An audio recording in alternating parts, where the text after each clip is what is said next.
don't have to explain it to you guys. Tell your friends, tell your colleagues, switch on the BBC News. Please get an independent source to explain you the atrocities that the police in Spain has done today. Shameful on the Spanish government. This is really shameful. We all saw the pictures. We all saw the 337 people that had to go to the hospitals today because they were protesting ballot boxes.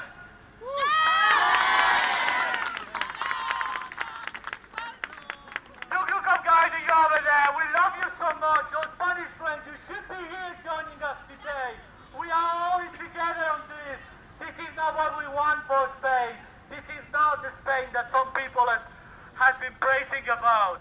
We are all friends, we are all brothers. Ha triat l'opció de la repressió violenta d'una voluntat majoritària de la població catalana que massivament ha acollit des de primera hora d'aquest matí del dia d'avui als col·legis electorals.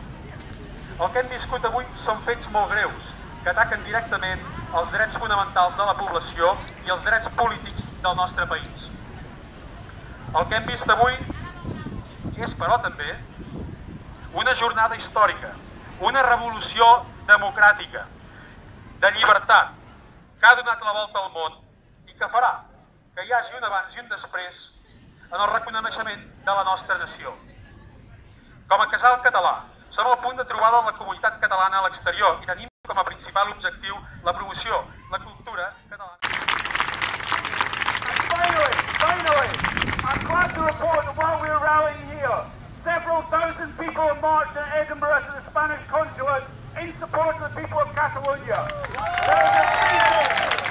There is a free days in Scotland. Before there was some hitting and dead. Now you cannot move from people who are prepared to come out and say, we are going to stand with Catalonia. As a Scot, I say this, Scotland and Catalonia